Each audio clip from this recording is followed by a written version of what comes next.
Well, oops, I want to fix the light.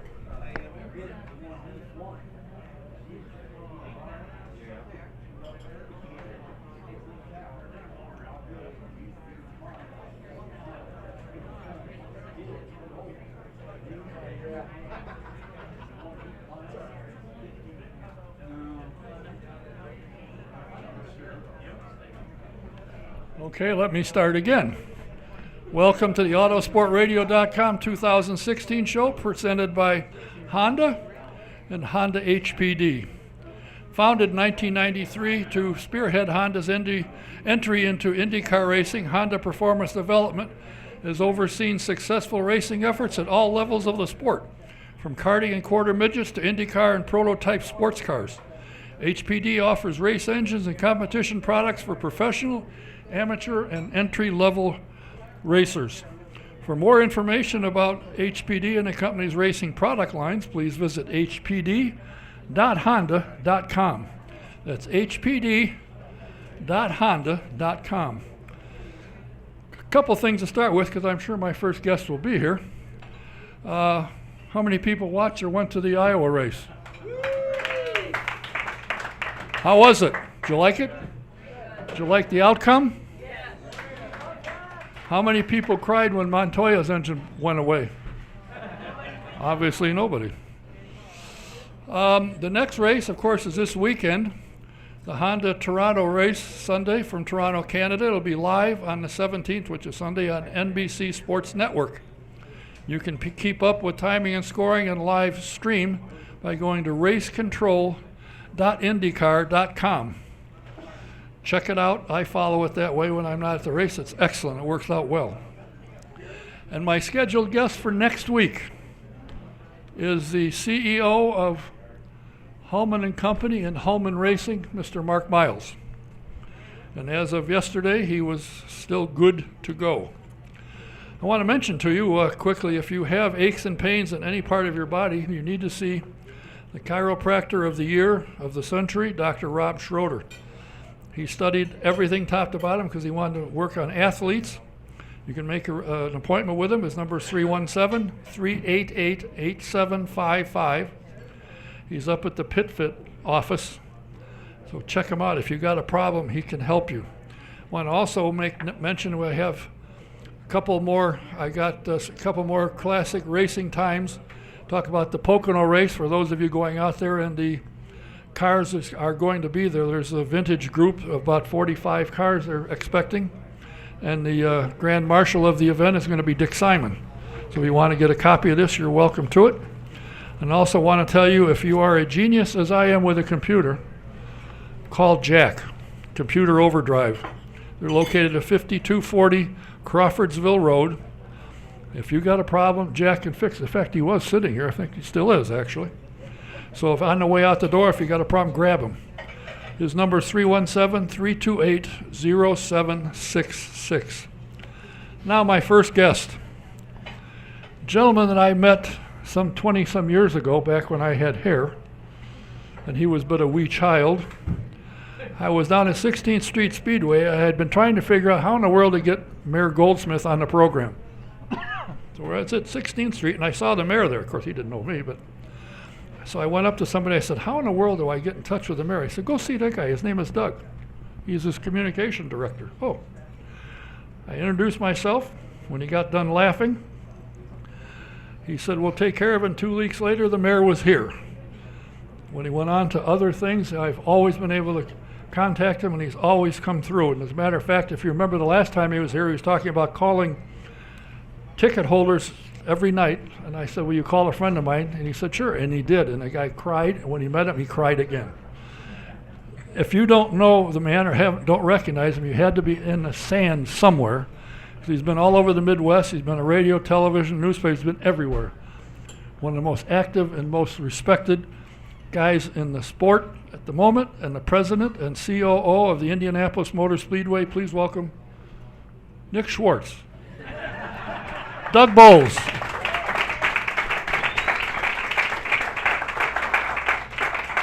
I don't think I laughed at you when you asked if you could speak with the mayor. I think I was probably thrilled that somebody wanted to talk to the mayor about why Indianapolis is famous and why people care about Indianapolis, and that's motorsport. And I was trying to convince him all along that we needed to make an effort to attract more businesses here. And when he realized that there were people that covered the sport and followed it, from my standpoint, that was a good thing. So that was an easy sell. No, you didn't laugh. I just threw that in. But I appreciate you've. Every time I've sent a message to you, you have responded. And when sometimes it takes longer than others. Well, that's all right. If you had nothing to do, I'd say something. But when you're everywhere, this had to be an exciting year for you. The 100th, you were everywhere. You got to have frequent gas mileage because you covered the state, you covered the Midwest. People, if they didn't know that the race was coming up, they had to have their head in the sand. Well, I think I really just took the energy that most everybody in this room has for the facility and for that race in particular, and just tried to take it all over Indiana and certainly all over the Midwest and at some level all over the country. It was, it was a magical 365 days for sure. And on race day, I got up race day morning. I stayed at the track. I slept for about an hour in the turn 2 suites in the first floor down there. If you haven't experienced one of those, it's definitely an experience.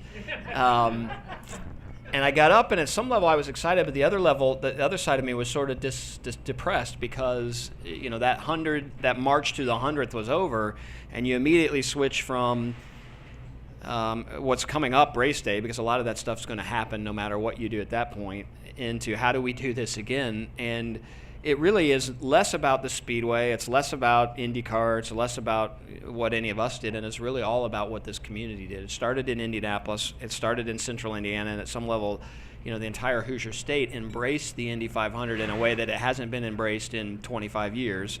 And that was the wave that we got to ride as people at the Speedway. So when I was out talking around the city or around the state or even around the Midwest, people knew of the Indy 500 and the 100th running, not because of really what we did, but really because of what all of you did and your friends and your family and the traditions we all had, and was that excitement that we all took forward. And some level, that's what we have to create again as an IndyCar Indianapolis 500 community to replicate that in 2017. And I was having a coffee and a tea with a guy at Lino's before I came here, and he said, can you sell the race out again in 2017? And that's not an unrealistic goal, but it's not one that without passionate race fans we can do on our own. So I'm hoping that a lot of people said this will be, people are going to make this their last Indy 500. I hope what happened is people got there and remembered how much they love it and make it the first of the next 100. So that's what we have to do, and I thought I was going to get a chance to rest a bit, and I haven't quite yet. I did promise Beth, though, that I'll take a week off after the Brickyard and try and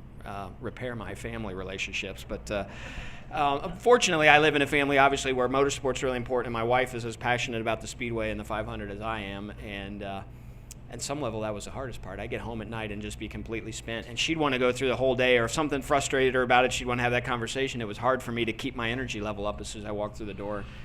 But it was an unbelievable ride.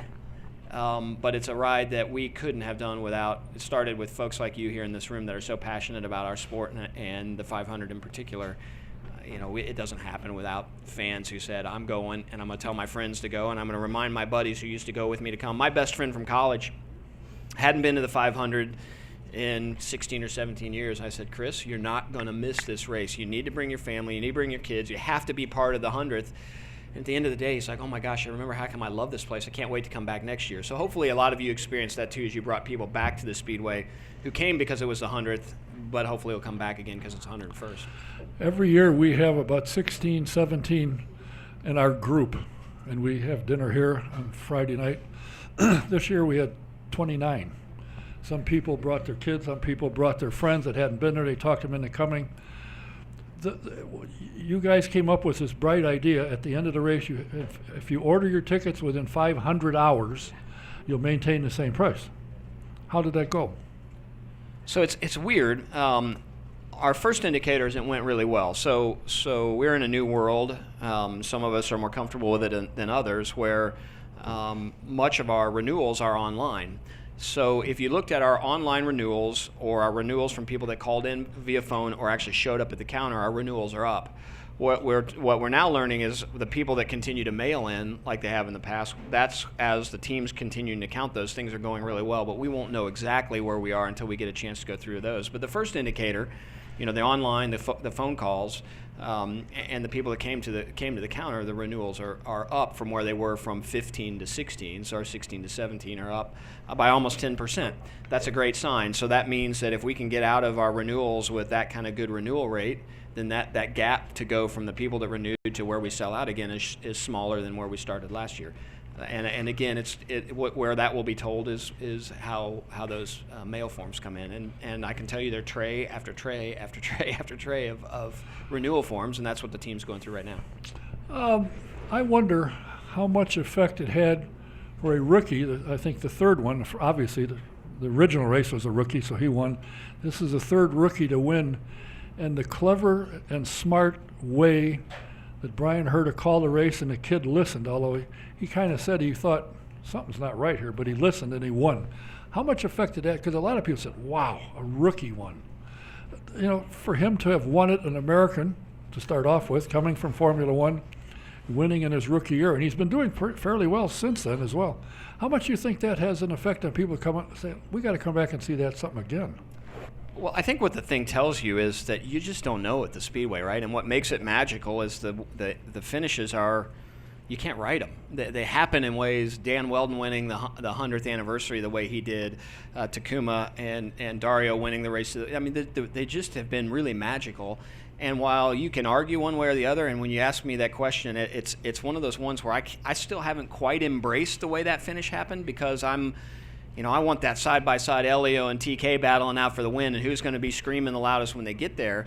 But at the same time, when you have a story like an Alexander Rossi and a young American who's at the Speedway and Brian Herta gets to win the 200s, there's some really cool stories inside of that. And the best part about it is it's somebody that won who is running the full season, so that it's somebody that our other promoters around the circuit get a chance to promote. I love the race for its diversity, but having an American winner is always a great thing for us. So that's terrific.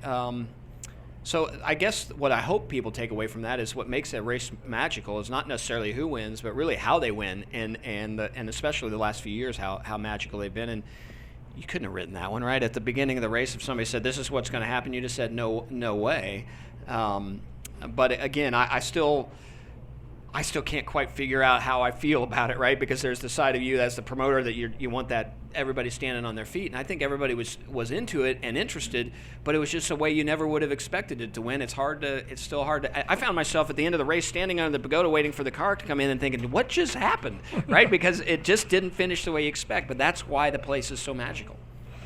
I am surprised that there isn't more attention paid to Indy Lights. The last 4 years, they've had some of the most spectacular races in the history of the Speedway. In fact, this year was the closest ever, if I'm not mistaken. 29 ten-thousandths of a second or some couple inches.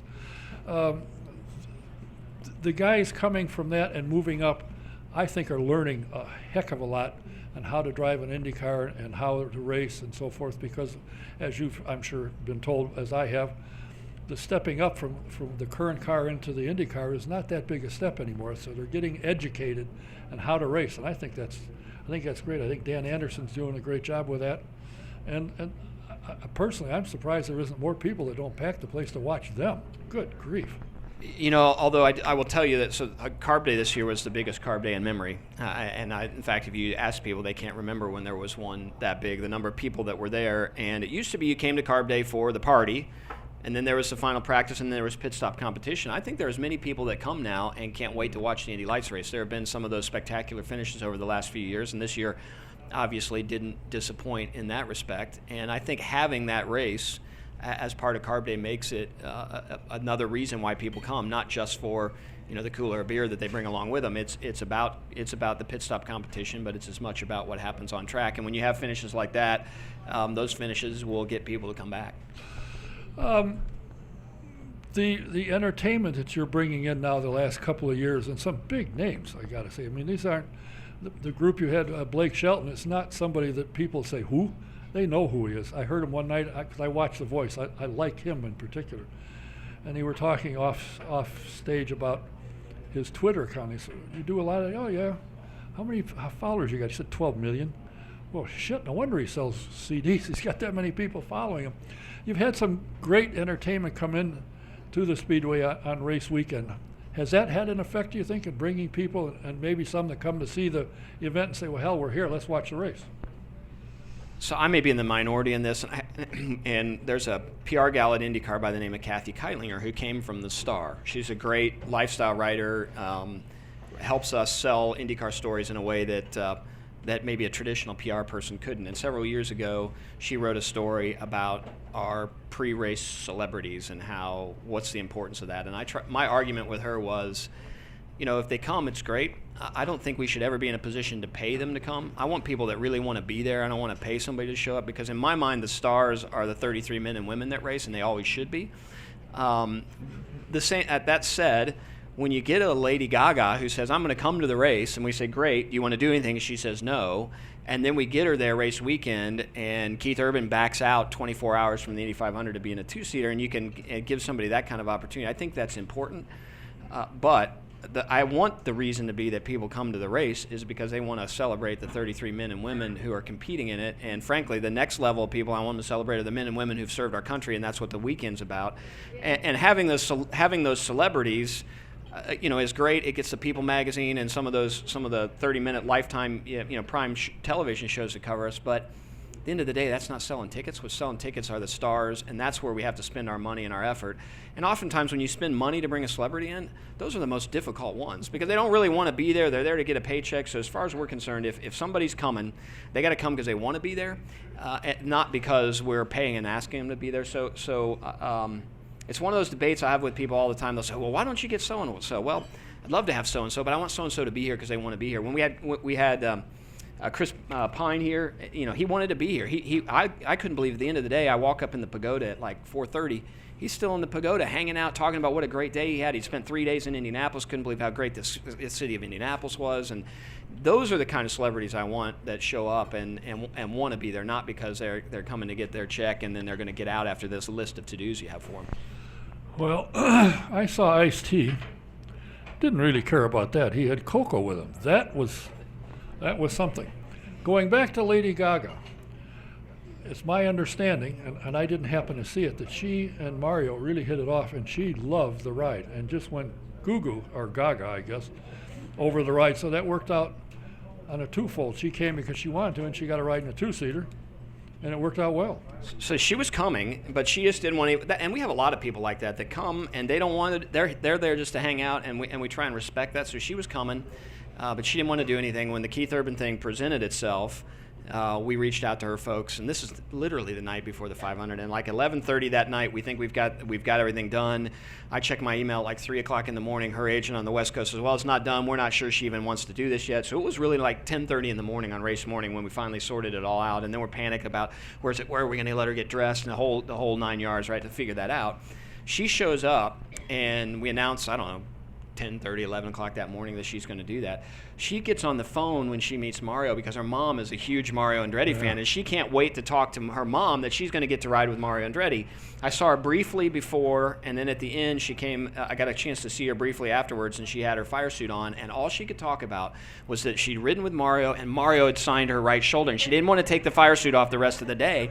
And I know Shonda and Jeff and Joe over at Indy Racing Experience thought that fire suit was going to come back to them. She wasn't giving that back. That fire suit was hers, and she was taking it home. So, and those are the kind of stories that are cool. There's somebody that came, huge, 58 million or something. I mean, talk about blow Blake Shelton away in terms of Twitter followers, who came to the Indy 500 because she wanted to be there. We were able to give her an opportunity. That's the kind of celebrity you want at the Speedway, and it's pretty neat just the way it worked out. And Keith Urban would have been great to have, but having her was certainly a coup for everyone. Something that's really taken off is the snake pit. I went by there. I went, geez, is there any room for me to get in? You're too fat. You can't get in. That thing was packed, and it's really taken off. Again, do you find that people are buying tickets to both? They want, we're here, or we're coming a day early, see what goes on, and then go to the snake pit and watch the race? Is that, or is the snake pit just a thing in itself? It's mostly a thing in of itself, right? But it's a little of both, and it is a tool that gets young adults under the age of 30 to come to the Indianapolis Motor Speedway who wouldn't come otherwise. And our challenge and our task is to make sure they have a good time, but make sure as they grow up and they're tired of being jammed into a space that that none of us. If this was the space they had, they have 25,000 people would be standing here, and to them that's fun, right? We're claustrophobic, want to get out and go home, leave us alone. That's what they do. So our challenge and our task is how do we make sure that Memorial Day weekend at the Speedway is what they do. So when they grow up and they decide, hey, I want to listen to a little music, but then I'm going to stay in the grandstands, or hey, I don't care about the music, but this is what I do. I'm going to go hang out in the grandstands and watch a race. That's the challenge. How do you retain those people?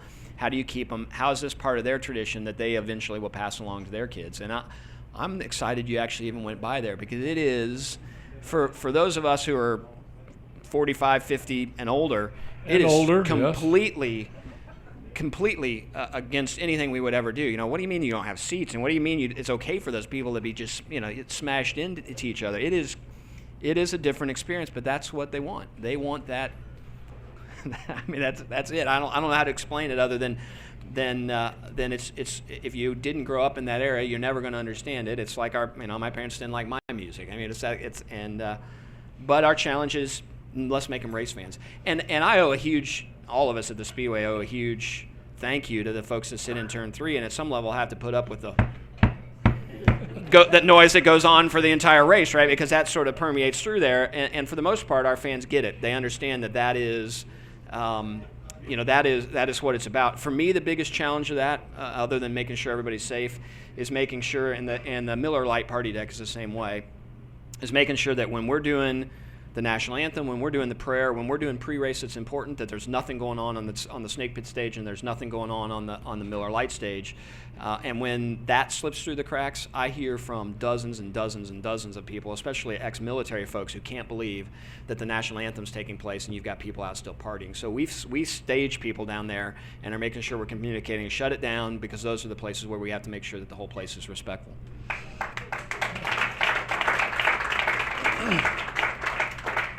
I'm an ex-military and was in Japan when Vietnam started. I went over there before. When they threw the French out, I was there going, oh, goodbye. Didn't have to do much, but a couple, 3 years ago, they invited 105 Medal of Honor winners. I got to shake hands with every one of them.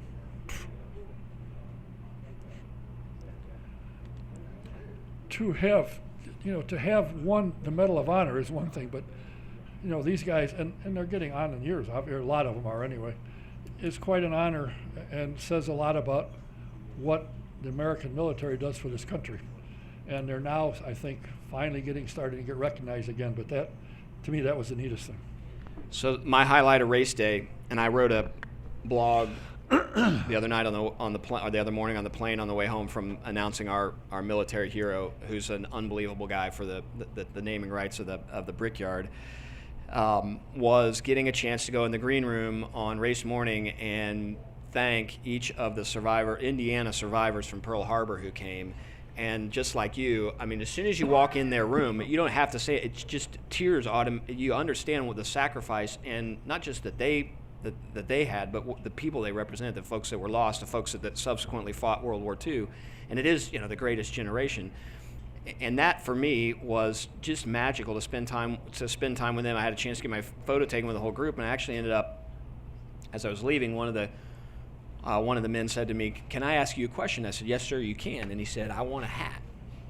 I said, "You want a hat?" He said, "Yes, I want an Indianapolis Motor Speedway hat." And his granddaughter's with him. She said, "Grandpa, you have a hat." He said, "I know, but I want another hat. It's the 100th running. I want another hat." And I said, "Sir, you'll have a hat." And I called our Legends partners who do all our merchandise. I said, "I need a new round of hats for everybody down in the green room. I need as quickly as possible." And like a minute and a half, each one of them got a hat.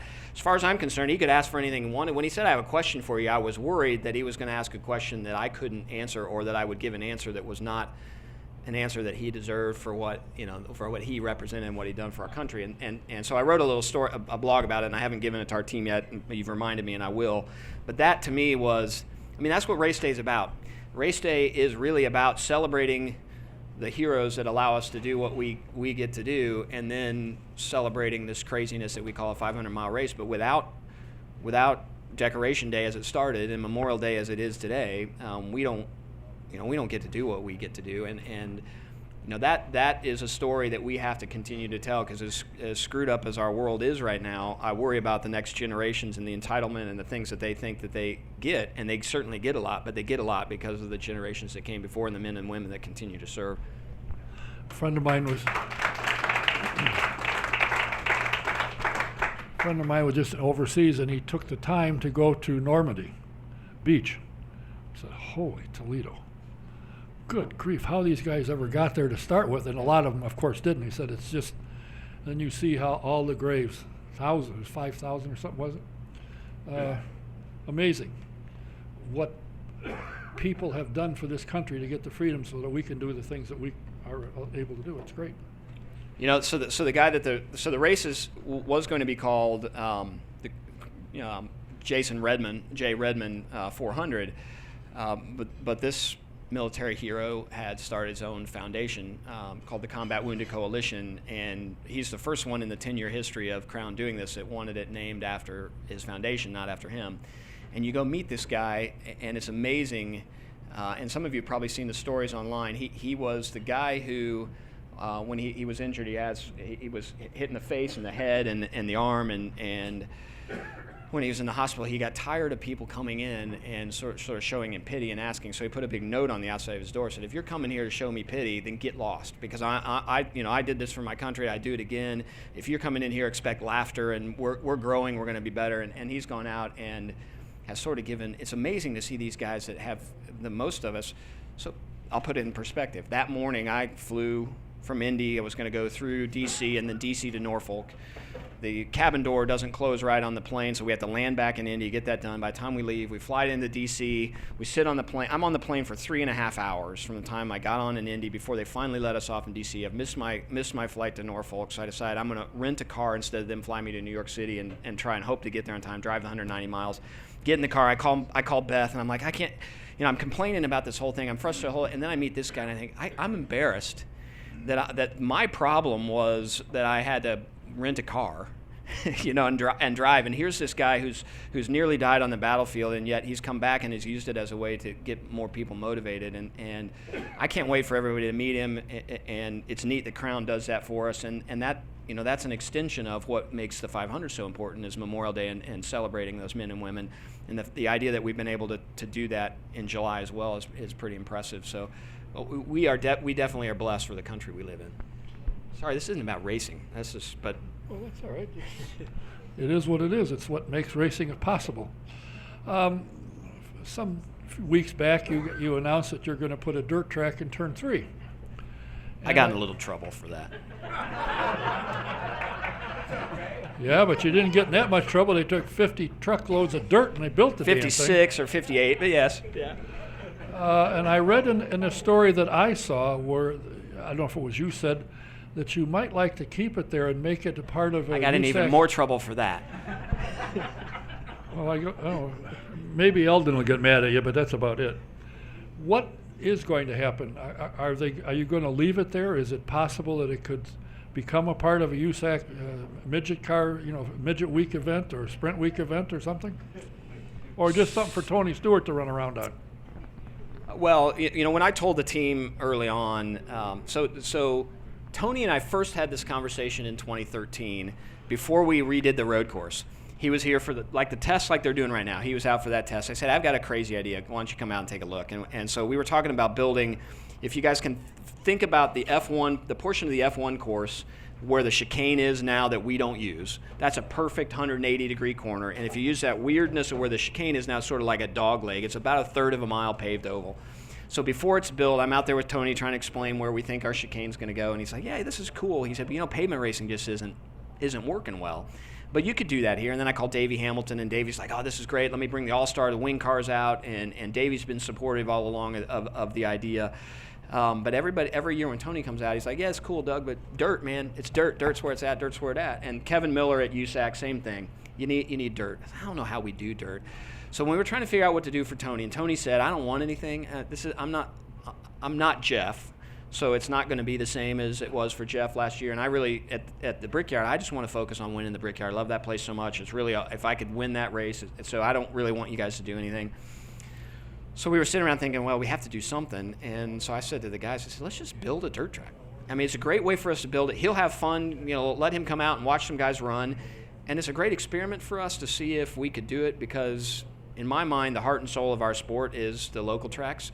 And the heart and soul, the reason the Speedway is what it is because of short tracks. I mean, it's where folks came from. I had an opportunity to go down to Daytona and both present and receive on behalf of Bob Swikert.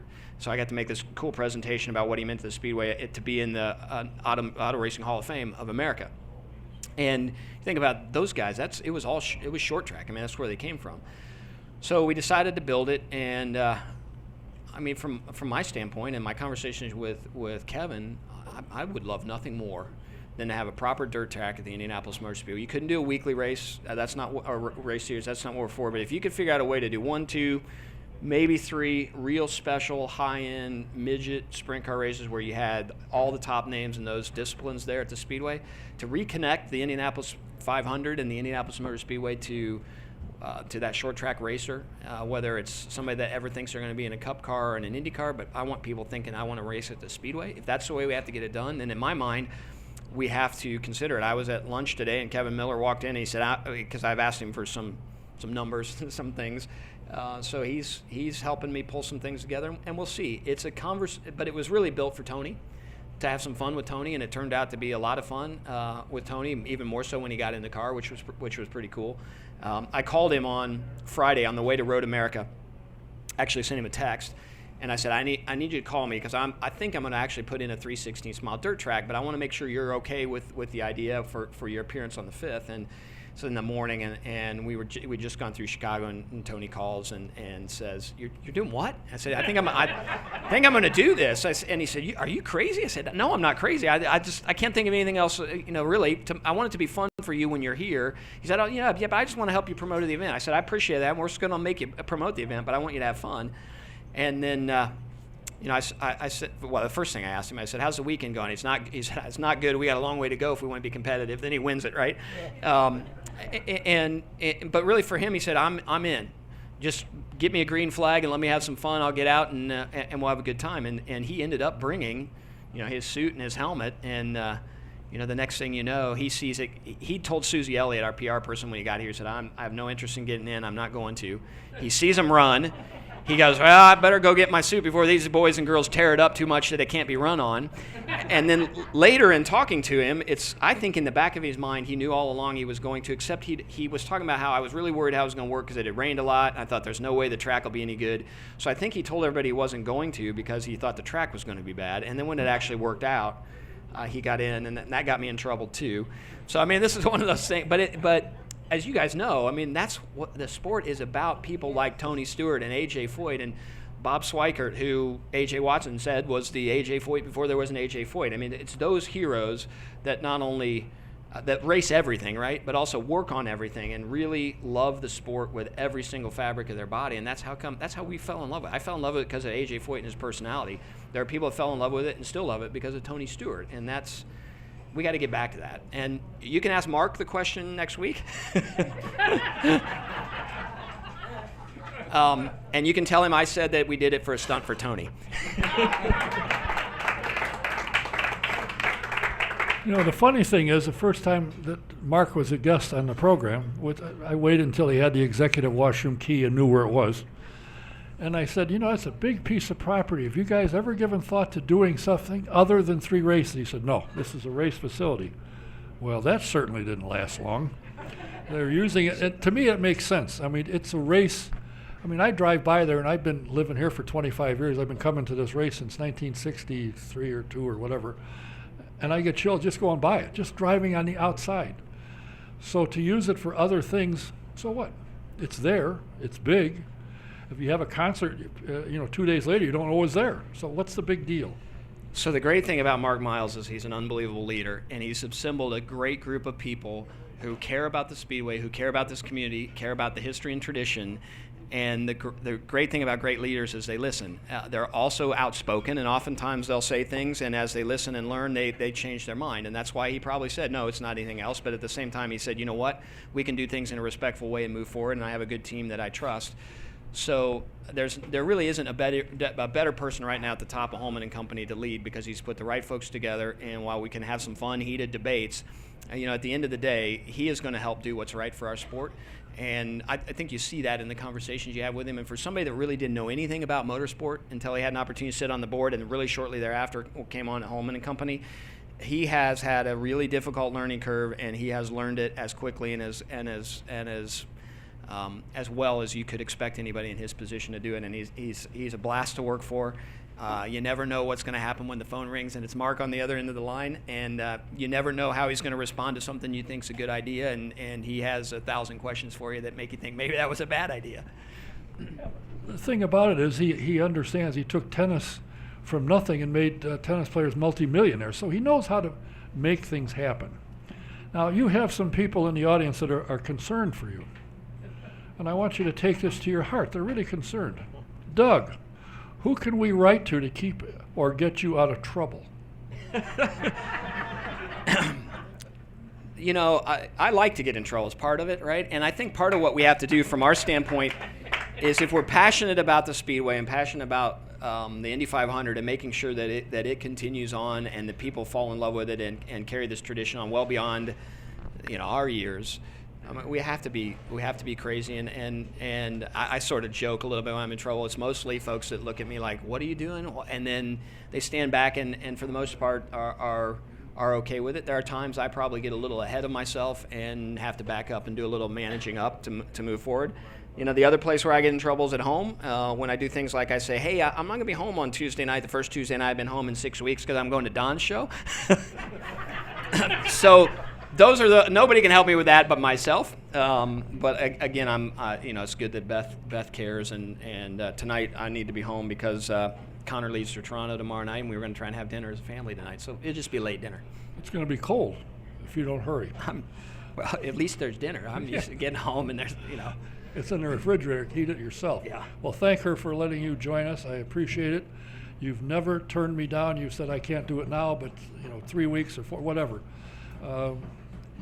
And I couldn't be happier that at 16th Street Speedway somebody said, "Talk to him, he'll make it happen." And you've talked to me ever since, and I appreciate it. And but you represent, each one of us, me included in this room, who care so much for the sport. You don't do this because you're making money on this. You do this because you care about our sport. It is amazing, really, to think about the number of the guests that you get here, the people you get here are a lot of shows that people wouldn't even consider coming, and it says a lot about what you are. But it really says people see in you the fan that you are and the fans that you represent. And without something like this, this my first time to go to the Daytona 500. I went with my dad, and we went to it's early '90s. And this reminds me so much of what made that event so special back then. It was shows like this in bars and gatherings of people who were pure race fans, cared about the sport, wanted to talk about it, wanted to hear honest dialogue about what's going on.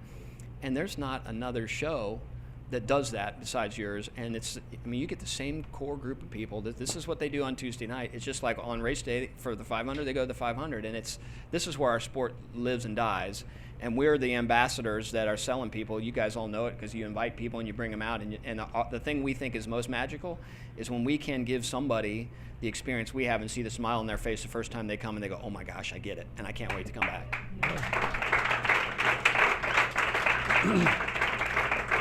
One last quick question. How's the judge? The judge is good. He's still retired, which is still hard for me to believe. He was in Iowa this past weekend. He's on Twitter. If you haven't followed him on Twitter, which is crazy, it's Fast Car 407. So he's on Twitter, which is fun to see him on Twitter. He hadn't quite figured out how to use it. But he does a great job of, if he's on the road, you get a good morning tweet every morning from whatever racetrack he's at. We got rain updates from Iowa when he's out there, and there's not anybody I admire more than my dad, and we have bonded around racing, and it is. I'll call home, and the first question in my dad's mouth is racing news. It's all he wants. I get it honestly for sure, but he's great, and highlight of my weeks are when I get a chance to see my dad. And I drug Beth and Carter. We did a 45-mile bike ride over to my parents' house the other day. I convinced them that it was worth riding our bikes over, and ran into my dad, and I said, hey, you want to take us home? And he was the first guy to say, yep, throw the bikes in the truck. I'll be happy to take you home. It's my hero, my mentor, and my best friend. Well, I will tell you, nothing that you haven't heard, that he was probably one of the most respected judges around. He was in Marion County for a number of years and out in Hendricks County. And he didn't mess around. He knew the law. He knew what was what. He knew when somebody was flinging hooey at him. And I asked him the last time I saw him, I said, are you doing anything with the law? He said, no. I said, are you studying? Because it changes oh, yeah. He says, I keep up with it. I know what's going on. So I've never met anybody who reads as much as he reads. He loves to read. He always has. I remember as a kid just getting up in the morning, my dad down at the kitchen table reading, going to bed at night, my dad is reading. He loves to read. And you know, people loved him or hated him. There was no middle ground on my dad, but it was because you knew where you stood with him and what his opinions were, and he wasn't afraid to voice them, whether it was going to cause him trouble or not. And he got in his fair share of trouble. But you know, that's why I admire him so much. I used to call him every once in a while, and the secretary would answer and say, he's in court. Who is this? I said, Don K. Just a minute.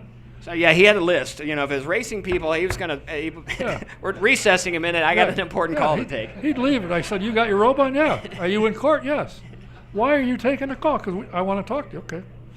What a guy. Yeah, absolutely. Well, listen, my hat is off to you and the job you're doing as the president of the Indianapolis Motor Speedway, and now I see you are also chief operating officer. So you've got 2 desks in one office, or 2 offices? I have one office. In the building, but my favorite office is walking, talking to fans. I mean, that's where I belong, and I think that's you know, the one thing for me is people are like, where do you watch the race? I don't. I spend my time shaking hands, talking to people, hearing complaints, hearing what works out well, and that to me is a perfect day. A perfect day is walking the spectator mounds, standing in the plaza, you know, walking in the parking lot, wherever it is. That to me is what my job is. And while I can't solve all the problems, if I don't know about them, there's no way they'll ever get solved. So for me, it's all about getting out and you know, being that guy that somebody can say, hey, you have a tie on, so you must be important. I got a problem, you know, and then it's just kind of trying to help solve them. But you don't take the tie off, so you're willing to listen. I don't take the tie off. Even when you jump out of a plane? Twice. Yeah, with a tie. Well, for everybody, I'm sure, thank you for the job you've done and what you've meant to and helped build the Indianapolis 500 Indianapolis Motor Speedway. Thank you very much for your time. Tell Beth, thank you for allowing you to join us. Hope your dinner isn't too cold. And see you again. I'll call you again. Well, thank you guys. I really mean it. The 500 didn't work without, it starts with you guys. And a lot of people like you who've made the 500 their tradition every year. And all I can just encourage is just please, let's do it again. And I can't do it without you guys. And we just have to keep this momentum going so that people know what it's like to go to that racetrack that we fell in love with 25 years ago, that was packed, and it was the event that we all remember. We had it again this year, and I know we can keep that going, but it really does start with this group of people just getting on board the train and saying, you know what, it was the 100th, but I'm going back for the 101st because it's going to be just as important. So thank you. Mr. Doug Bowles. Thanks. Appreciate your time. Our next guest is on his way up here. But I want to remind you, tonight's show is presented by Sam Pierce Chevrolet in Daleville. Come to the country to see why the best prices in the country are in the country at Sam Pierce Chevrolet. You also see why Sam is always at or near the top of customer satisfaction ratings.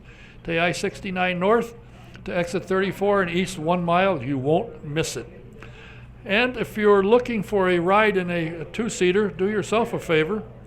Call Shonda at 317-243-7171. She's extension 106.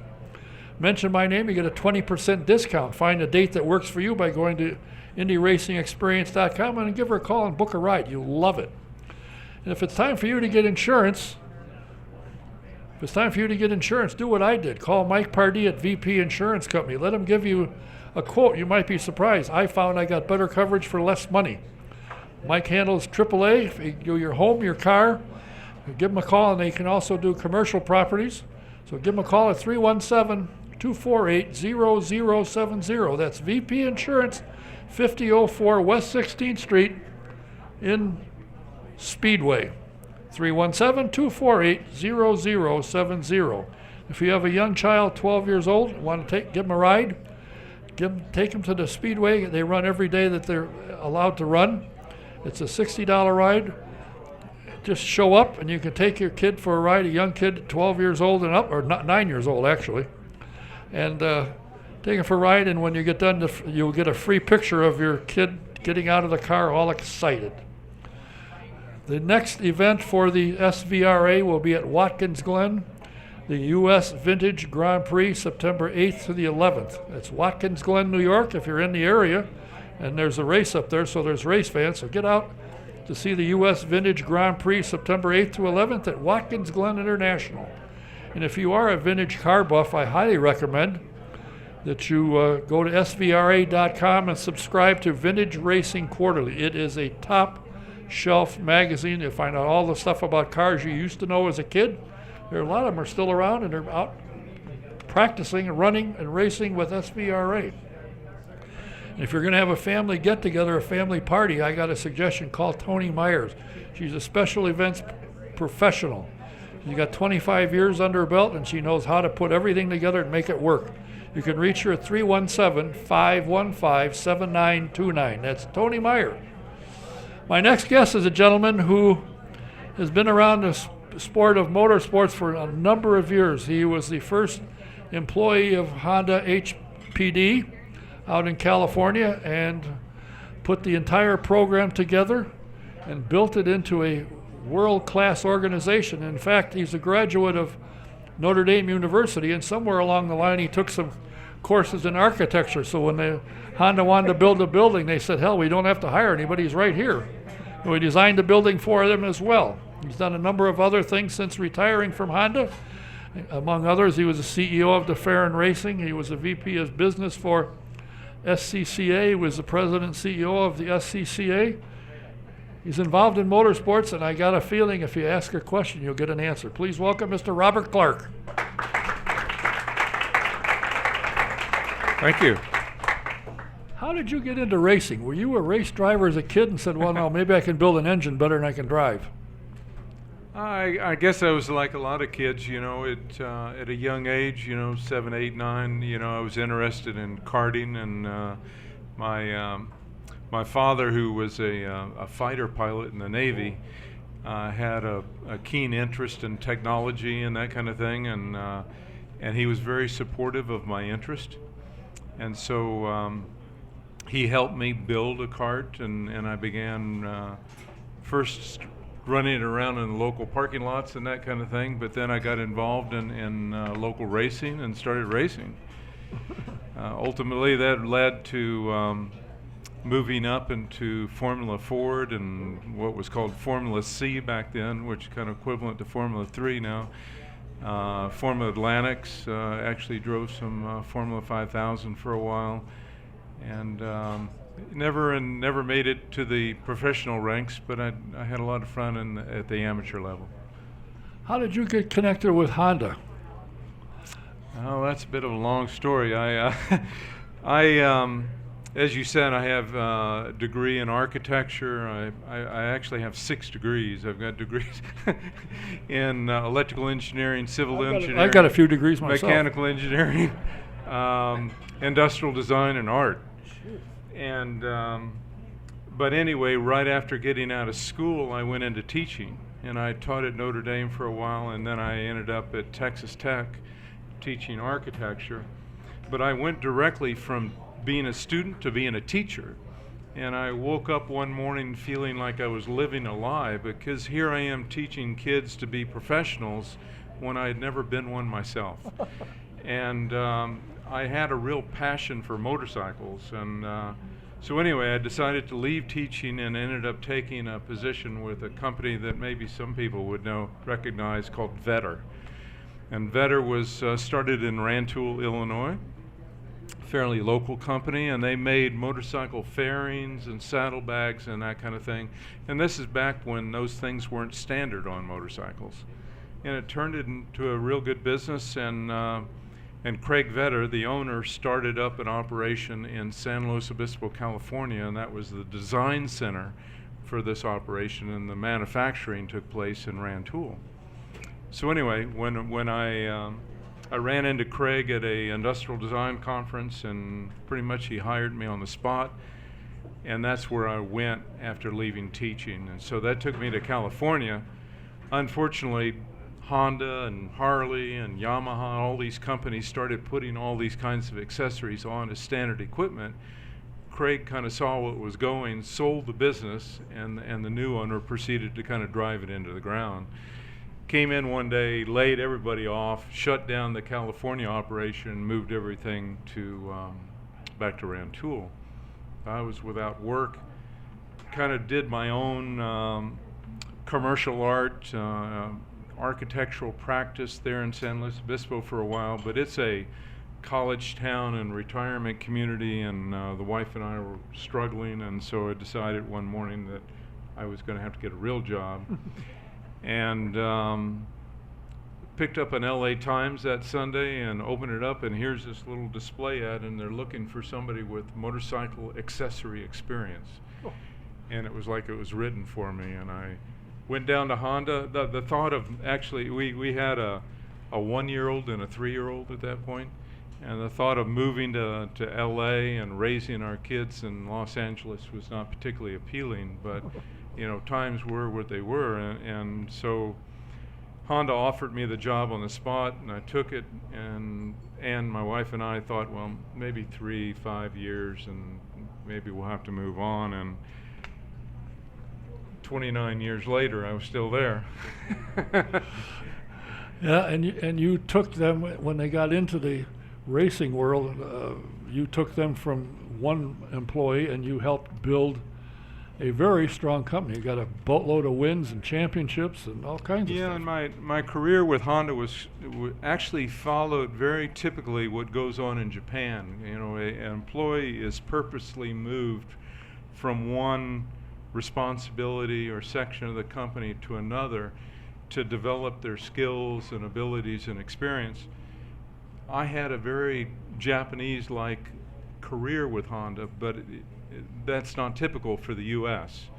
U.S. is more you're hired for a particular position, you know, like any other American job, and that's pretty much what you do, and maybe you grow within that territory, but you're not completely jumping from architecture to engineering to sales to something like that. But I had the opportunity to move, so I started on the motorcycle side of the company, which is really the heart and soul of Honda's motorcycles. Right, absolutely. And so through that job, I had the opportunity to go to Japan a lot and meet a lot of engineers that ultimately would prove very valuable later in my career. That Honda was, at that time I joined Honda, it was located in Gardena, California, and it had grown within a city block and kind of gobbled up buildings throughout the years as it grew, outgrew that facility, and had a plan to create a new headquarters in Torrance. And they discovered that I had a degree in architecture, and I was pulled out of my motorcycle job, which I dearly loved, and hired or transferred to be the manager of facility planning, including overseeing the design and construction of the new headquarters. And what was great about that job is because I had to interface with all the other entities within the company. So whether it's service or product liability or product development of cars, product development on the motorcycle side, power equipment, lawnmowers, all that kind of stuff. I was working directly with the VPs of all those different entities, which again gave me a credentials and accessibility that proved very valuable when I got to HPD. Well, it's interesting. I know during your tenure, I asked, I don't know if it was you or not, but I found that a lot of the engineers and guys that follow the Honda engine, they work with them and they take the knowledge and they go back to Japan and they put it in their cars. That what they discover and what they prove works, and obviously Honda's engine works, they take that and then somebody else comes in and they do something and they learn, and then they go back to Japan and corporate. So it's an interesting company. It's very diverse company when you look at it. I mean, Honda makes everything from weed whacker motors to jet airplanes, And Yeah, so by the way, when is that coming out? They flew it over Mid-Ohio a couple years ago. When is it coming? it's as I understand it, it's in its final certification. I guess it's unbelievable what it takes to get through FAA certification to reach that. But it's all the production is set up, it's ready to go. It just needs final certification. You know, they flew over Mid-Ohio and you could hardly hear the thing. It's Yeah. quiet. Yeah. It's going to be quite But, you know, many people think of Honda actually Honda is the world's largest manufacturer of engines. And it's an engine company that also produces cars and motorcycles and that kind of thing.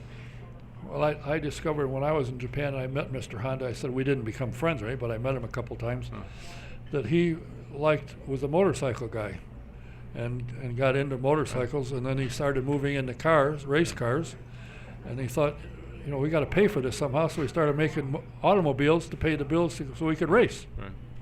Yeah, I don't know if people know, but basically Honda was created as, you know, after World War II, Japan was fairly devastated, and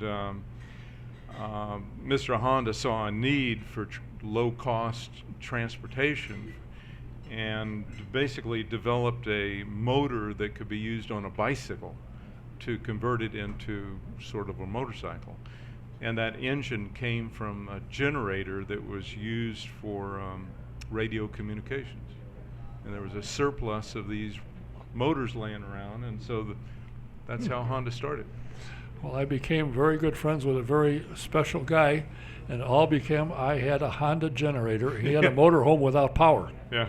I said, let's borrow it. Oh, I can't borrow it. Yeah, go ahead and take it. So from that time on, we were dear, dear friends. He thought, boy, anybody that's got a generator, let me use it. It's got to be all right.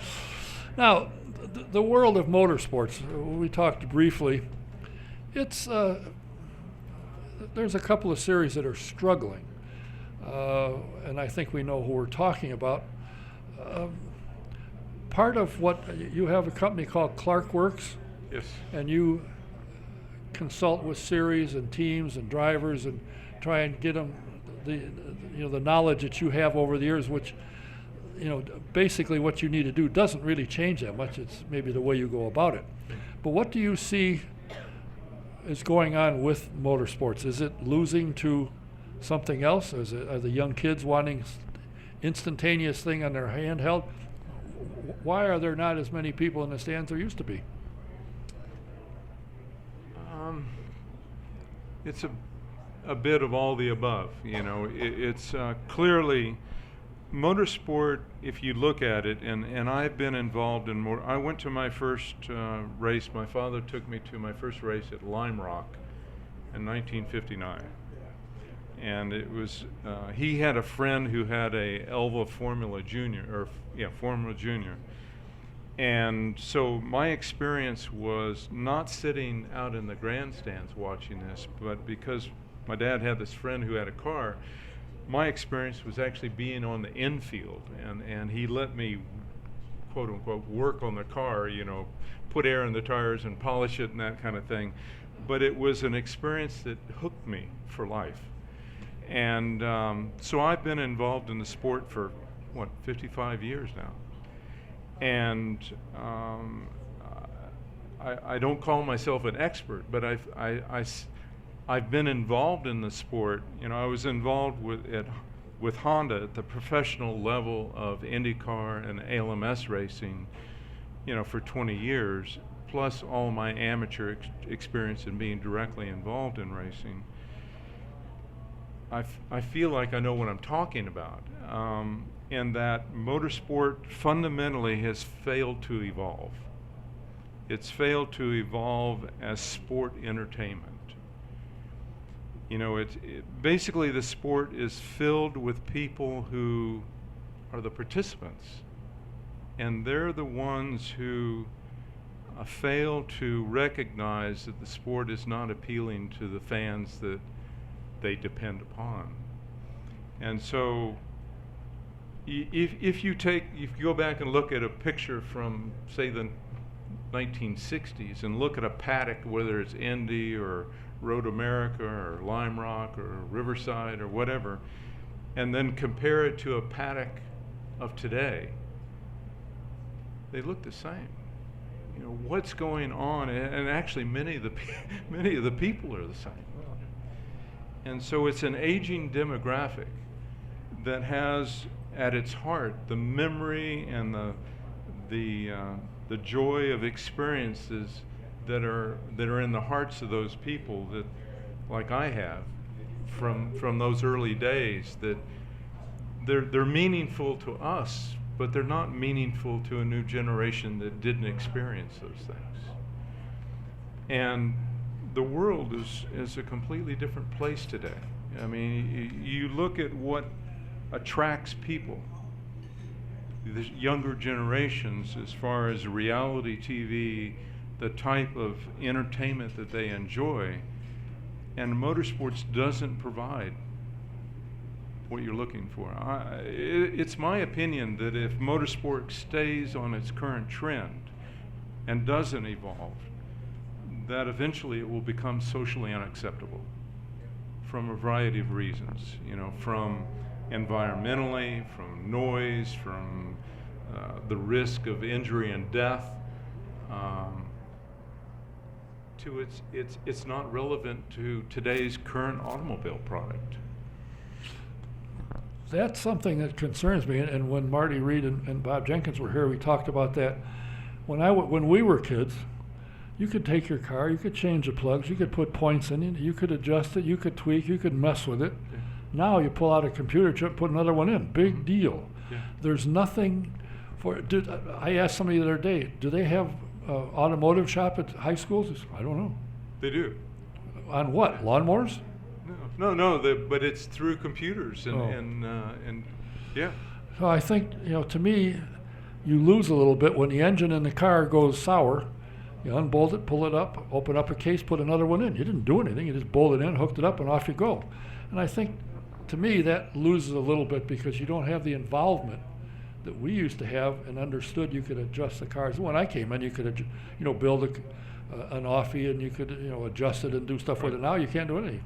If they do, they get mad at you. So I don't know if that's the reason, but kids today want instant gratification. They want it now. They don't want to stand around and wait for 3 hours for something to happen. They want it now. So I don't know. Do you think, for IndyCar, for instance, and Honda is starting to pick up in Formula One. I know they were really in trouble last year, but they're starting to make headway, Yeah. and they're figuring it out. And it always, and it always interests me.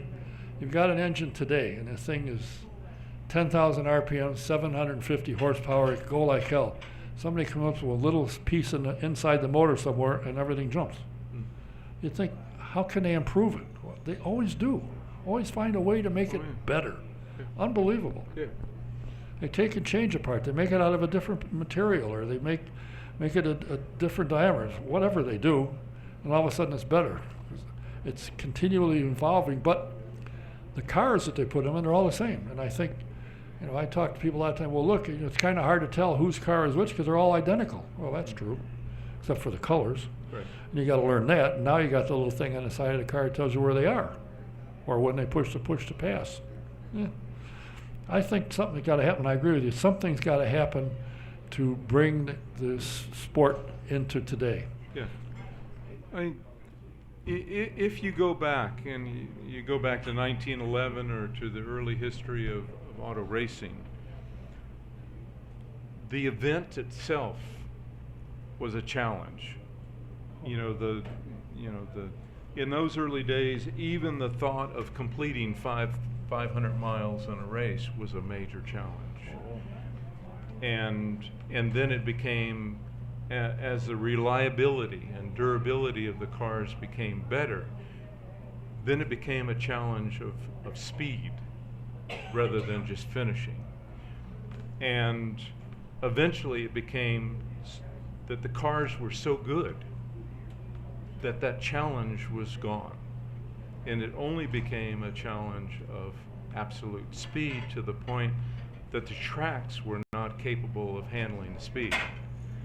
So then the sanctioning bodies of the events start to regulate the specifications of the cars in order to control their performance on the tracks. And that's what led to spec racing. So to me, to me, the goal is to put the challenge back in the race. And that, if you have a challenge and the challenge is entertaining, that will engage the fans. For example,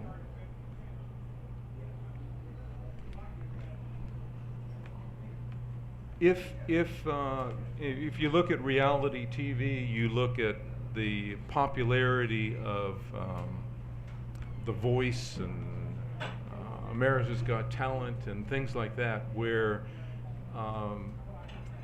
American Idol, where the fans have direct interaction with the end result. They can vote, they can have an effect on the end result. If you want fans engaged in your sport, I feel that there needs to be that connection. And currently with auto racing, they have no effect on the outcome, or they have no, other than their own emotional connection with the driver or the car, that kind of thing, they have no way to really engage themselves with that. So to me is that the event itself needs to be redesigned in a way where fans can interact and engage with the sport, have a say in it, and actually ultimately affect the outcome of it. So well, I'll use a simple example. And this doesn't work on an oval, it works on a road course. But say at some point during the race, it's going to rain. It's artificial conditions. But there's some point, the contestants know, the fans know that at some point during this event, it's going to rain. Sprinkler system's going to go off. Yeah. And the fans can vote and control when that happens. It's a way of, that's just a very simple example of a way that something can be added to the event that the fans control, they engage, that ultimately will affect the outcome of the race. And they can do it with their handheld, which is what they love anyway. Absolutely. And they walk into trees because they're looking at the thing and not where they're going. That's another fundamental pet peeve of mine. Mine too. Is that I'm sitting at the racetrack and I don't even know the friggin' what's going on results-wise. The PA systems suck. You can't hear them. The Wi-Fi or cellular capability at the track is so poor that you can't get real-time information. Yet we live in this age where people want the information, they want it now. Every car out there has real-time telemetry available. Why can't I see that? If a car's running out of fuel, why do I have to rely on the PA system to tell me that? Why can't I just look at my handhold and I know what that car has? Are they concerned that you'll know too much? To me, that's not possible. Well, That's I don't. part of it. It's open. It's like open sourcing. It's available to all the teams. Everybody knows it. The fans know it. Well, these guys know it anyway. You listen know, to 'em. you can look at it. If you want, you can have all the parameters. You can know water temperature, fuel pressure, oil temperature, oil pressure. You know, if you want those things are available on every car that's running out there. You can have it. Be interesting. Engage them. Yes. Well, Let them have fun. Let them know as much as what everybody else knows. yeah, they do anyway. Seems like nowadays. So why not tell them what's going on to get the race fans out? And Yeah. now, Formula E has come along. Yeah. You like that? Some aspect, fundamentally no, but Yeah. but there are aspects of it. I like the fact that it's quiet, that it can be run in an urban setting and without, typically to have a race in an urban setting, noise is a fundamental problem. It is at Long Beach, always has been. It's going to would have been a problem in Boston and Baltimore. So one, it does away with that, makes it much more palatable to the residents of the community.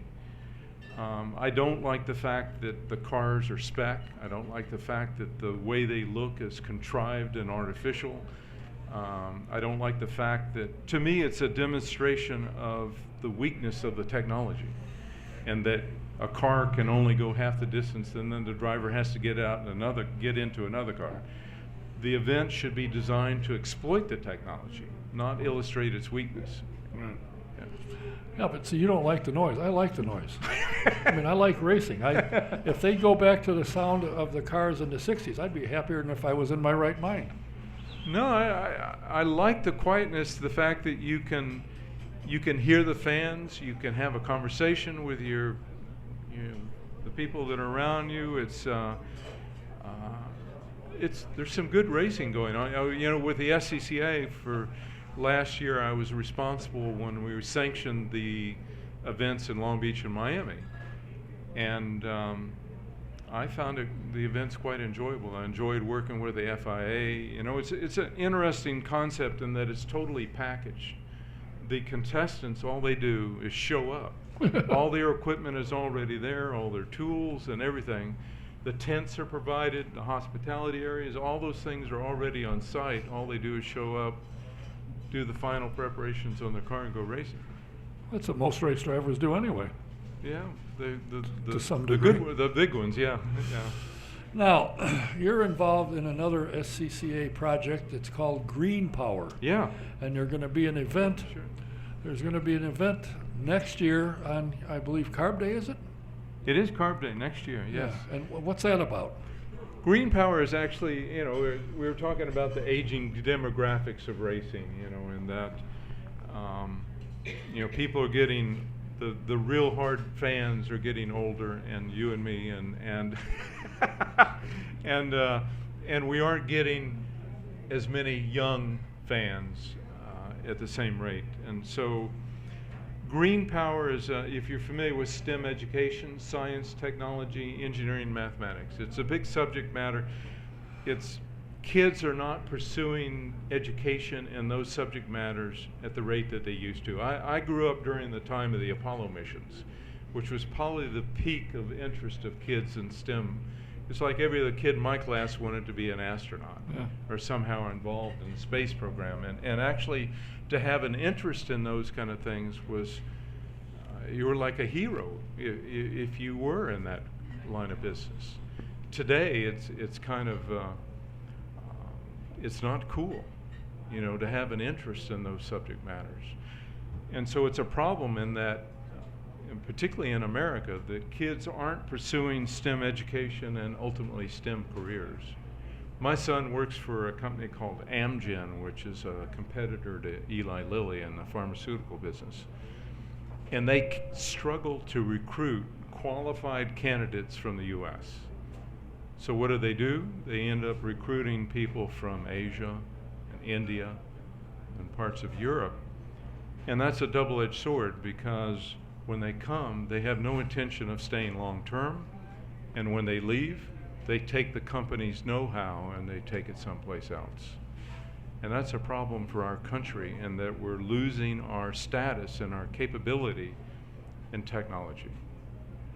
So STEM is all about, and you hear it a lot of companies or foundations and charitable organizations and schools are pushing it, trying to get kids more interested. It's perceived to be too difficult. It's perceived to be boring and not cool. So we're trying to change the perception of STEM education to make it fun. And Green Power is a program that actually started in the UK. The same phenomena is happening in the UK. And what it is they're kit electric cars.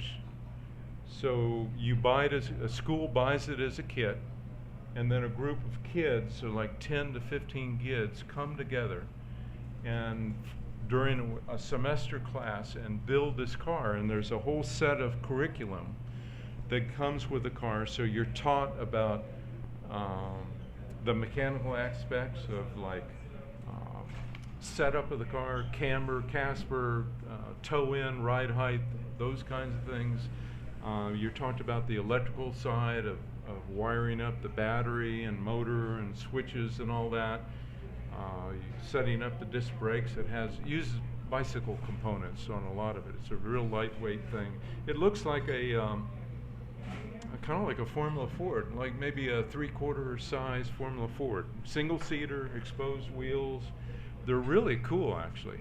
And it works really, really well. If you're familiar with Formula SAE, which is at the college level, it's very similar to Formula SAE. The kids come together as a team. They have individual responsibilities, but they also have to work as a team in building it. And then they compete with other schools. And we reached an agreement with Doug and C.J. O'Donnell, Jay Fry, to have an event next year at the on Carb Day, and it will be we're inviting 33 schools to come from all over the country. And the cool part is that these 33 student teams will be paired with the 33 qualified IndyCar teams. And those IndyCar teams then will mentor and help the kids do the final setup and preparation on their cars. And then the driving will be split between a student driver and the IndyCar driver.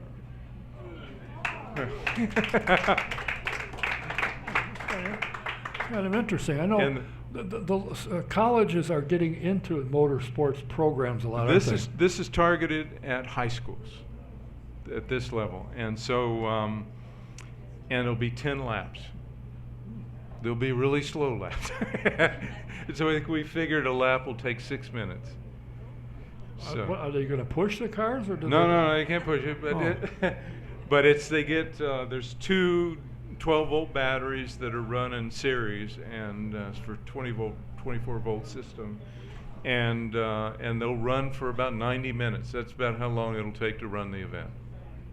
Well, as long as they don't go dead beforehand. So, but it's really cool, and you won't believe how engaged the kids are, and we're making motorsports fans out of every one of them. That's the good part.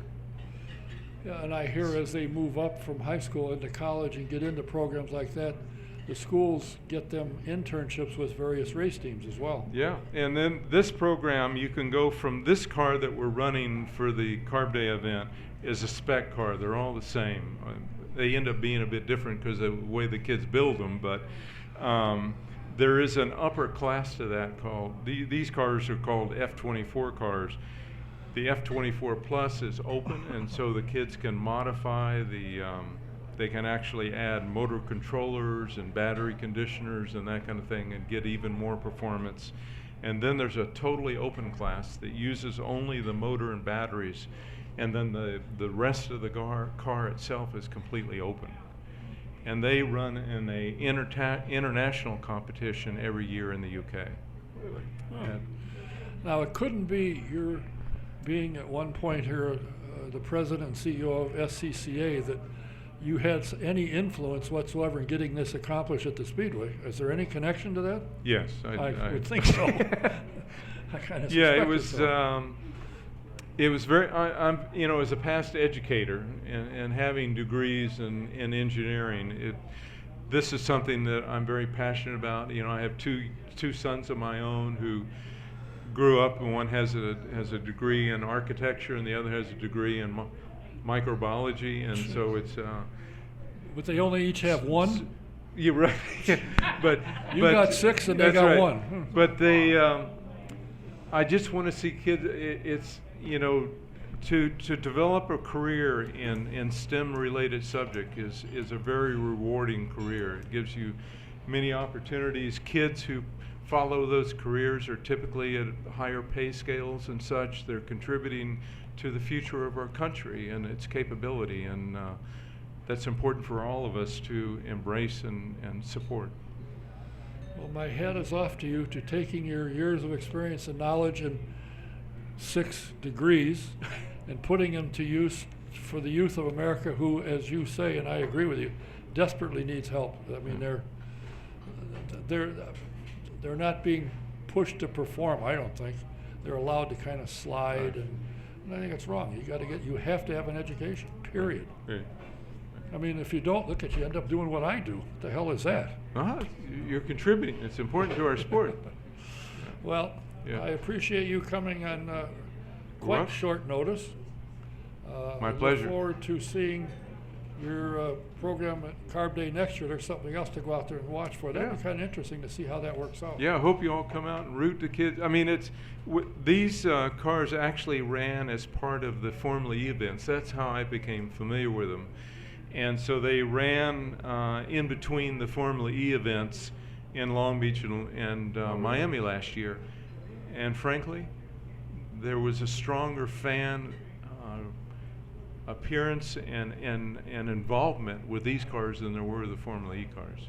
The cool part, it's like going to a high school football game, because you're getting all of the parents and the friends and families of the schools represented that are cheering these kids on. And I'm expecting, I mean, it'll be a drop in the bucket at the Speedway considering its size, but I think we'll have a good probably 5,000 people out there with representing these different schools. Be interesting. Are you busy every day now that you're not the president and CEO of SCCA and all that other stuff? You manage to stay out of trouble and keep your nose to the ground? I'm doing pretty good. The wife and I embarked on a major remodel, which has gone a bit pear-shaped, one of my favorite English terms, but it's so that keeps me busy, and in between I still doing work with the SCCA and doing some consulting work there, and always engage with my friends at Honda. And of course, since you are an architect and an engineer, you don't have to go outside the house. That's right. You get the house redesigned.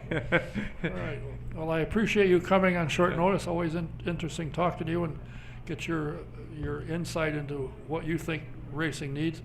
I did mention to you earlier, it was brought up when Marty Reed was here. He said 10 or 15 years ago, he told, I think it was ESPN, that what they need to do, what NASCAR needs to do is every 50 laps score. Right. That way, and cut from 500 miles to 400. So that way, every 50, you got to race. You can't be lollygagging to the last 10. You got to race. And he said, of course, they laughed him out of the office. Yeah.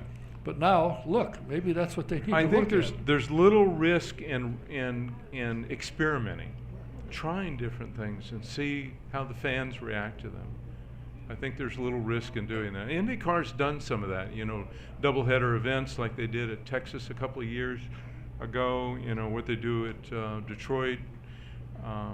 But experiment with different things. I think there's... Well, there's no harm in it. You've got to keep up with the times, because you and I aren't going to be going to these damn things that much longer. No. So we need the younger ones to get involved and get excited, and you got to do what they want to see and hear. Plain and simple. Mr. Clark, I appreciate you taking the time. Always interesting to talk to you. And thank you, Don. My pleasure. One of these Always days down the road, you're going to hear from me again. When I retired from Honda, I had a bit of dead time there, and I've always kept a very accurate calendar. So I went back all of my calendars from the beginning of HPD, just HPD, not all of Honda, and I added up the days on business trips that I spent in various places. And I spent over 2 years just on business trips in Indy. And sometime during those 2 years, I discovered Zionsville. I fell in love with it, and that's where my wife and I live now. So we moved from California and moved to Zionsville. Good move. I also spent more than 2 years in Japan. So did I. I went there in the service and I stayed love there. Japan, yeah. Oh, I had a ball. And I learned to speak it. I went to school, couldn't figure it out. Yeah. I learned to speak the language well enough that I could go most anywhere. Yeah. But I found in America, when you go down south here, y'all gotta hurry up. Yeah. Well, in Japan, their language, they don't understand each other between north and south. That's right. They have no clue. Same here. Yeah, well, pretty much, yeah. But great country, always had a good time. I appreciate you taking the time to come here and spend with us, and you'll hear from me again. Right, thank you. Mr. Robert Clark. Thank you. Thanks for your time. Next Tuesday, my guest scheduled as of yesterday and I will be back at Linda again shortly. Will be the CEO of Holman and Company and Holman Racing, Mr. Mark Miles. I have reached out for another one or two, and we'll see what happens, but go to autosportradio.com, click on the current show, and it'll tell you who's there. I do have a new website. I ain't figured it out yet. It's been built, it's up and running, and I look at it and go, what in the world is this? I don't know. So, and I want to wish Mary Timmis good luck. She's having a knee surgery tomorrow, and hopefully she will have better luck. Sharon, if you notice, she's not here. A week ago this morning, she had her complete knee replacement. She ran into some breathing problems and CO2 problems and was in ICU for 4 days, but she's out now. Got out yesterday, now she's in rehab doing very well. I walked in tonight to see her when I got through setting up here, went over there, and she was walking unaided without a walker, so she's coming along. Maybe she'll be here in another week or two. But anyway, good luck, Mary. We'll be thinking about you. And if Glenn gets out of hand, call me. Just let me know. Thanks, everybody, for being here, for watching, listening. We'll see you next week. Mark Miles is our guest. See you next week. Good night.